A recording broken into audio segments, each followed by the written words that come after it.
ಹರಿನ್ ಓದಿ ಇಂಜಿನಿಯರ್ ಆದರೆ ಅವಳು ಒಂದು ಮಗು ಆಯಿತು. ಒಂದು ಮಗು ಆದಮೇಲೆ ಆ ಮಗುನ ನೋಡ್ಕೊಳ್ಳೋಕ್ಕೆ ಅಪ್ಪ ಅಮ್ಮ ಮನೆಯವರು ಎಲ್ಲರೂ ಇದ್ದಿದ್ದರಿಂದ ಅವಳಿಗೇನು ಕಷ್ಟ ಆಗಲಿಲ್ಲ. ತುಂಬ ಚೆನ್ನಾಗಿ ಅವರೇ ನೋಡ್ಕೊಂಬಿಟ್ರು. ಅವಳು ಓದೋಕ್ಕೆ ಹೊರಟು ಅವಳುವೆ ಡಿಗ್ರಿ ಮಾಡಿದಳು. ನಾವು ಇಂಜಿನಿಯರ್ ಓದಿ ಕೊಂಡ.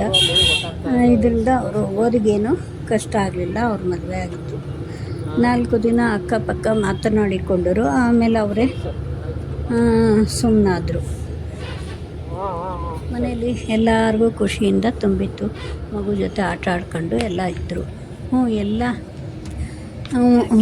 ಮಗು ಜೊತೆ ಆಟ ಆಡ್ಕೊಂಡು ಎಲ್ಲ ಸಂತೋಷವಾಗಿ ಕಾಲ ಕಳ್ಕೊಂಡು ಇದ್ದರು.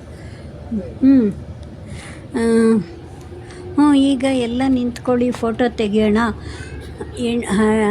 ಒಂದು 20 ವರ್ಷದ ಬಳಿಕ ಅವಳು ಮತ್ತೆ ವಿಡಿಯೋ ಮಾಡಿ ಹಾಕಿದ್ಲು. 20 ವರ್ಷ ಆದ ನಂತರ ಎಲ್ಲ ನಿಂತ್ಕೊಳ್ಳಿ. ಅಯ್ಯೋ 4 ತಲೆಮಾರು ಎಲ್ಲ ಕಡೆ ಇದ್ದರೆ ನಮಗೆ ಬೇಗ ಮದುವೆ ಆಗಿದ್ದರಿಂದ ನಮ್ಮದು 6 ತಲೆಮಾರು ಇದೆ. ಭುವಿ ಸಂಸಾರ 6 ತಲೆಮಾರು ಆಗಿದೆ ಇವಾಗ. ನನಗೆ ಭುವಿ 90 ವರ್ಷ. ನನಗೆ ನೋಡಿ ನಮ್ಮ 6 ತಲೆಮಾರಿಂದು ಫೋಟೋ ಅಂತಂದ್ಬಿಟ್ಟು ವಿಡಿಯೋ ಮಾಡಿ ಎಲ್ಲರದ್ದು ಹಾಕಿದ್ಲು. ಎಲ್ಲರೂ ನಿಂತ್ಕೊಳ್ಳಿ ಅಂತ ಹೇಳಿ. ಸುಪ್ರಿಯಾ, ಮಾಧವ್, ಭುವಿ, ಹರಿನ್,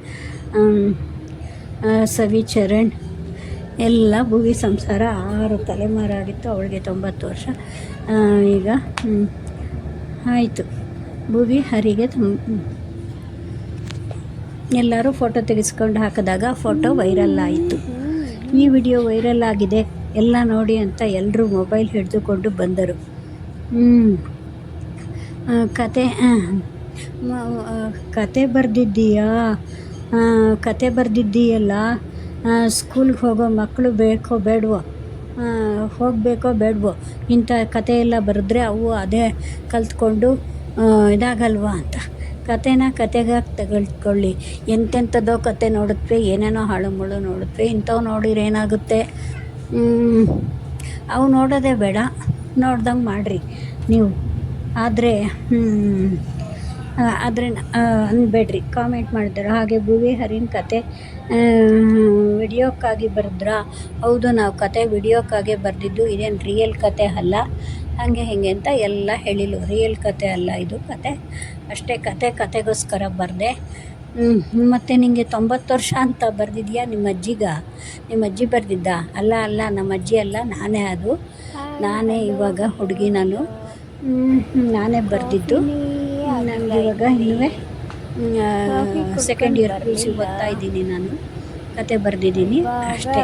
ಕತೆನ ಹಾಕ್ತಾಯಿದ್ದೀನಿ ನೋಡಿ ಅಂತ ಹೇಳಿಲ್ಲ. ಕತೆಗೋಸ್ಕರ ತಗೊಳ್ರಿ, ಆದರೆ ಅದನ್ನು ಮನೋರಂಜನೆ ಕತೆಗೋಸ್ಕರ ತಗೊಳ್ರಿ ಅಂತ ಹೇಳಿ. ವಿಡಿಯೋ ವೈರಲ್ ಆಗಿದ್ದು, ಆ ವಿಡಿಯೋನೂ ಹಾಕಿದ್ದೆ, ಅದು ವೈರಲ್ ಆಗಿದೆ. ಅದು ನಮ್ಮ ಅಜ್ಜಿಯವ್ರ ಫೋಟೋಗಳು ಅವ್ರದ್ದೆಲ್ಲ ಹಾಕಿದ್ದೆ ನಾನು. ಅದನ್ನು ವೈರಲ್ ಆಗಿದೆ ಅಷ್ಟೇ ಅಂತ ಹೇಳಿದೆ. ಥ್ಯಾಂಕ್ ಯು ವೆರಿ ಮಚ್ ಎಲ್ಲ ನೋಡಿದ್ದಕ್ಕೆ.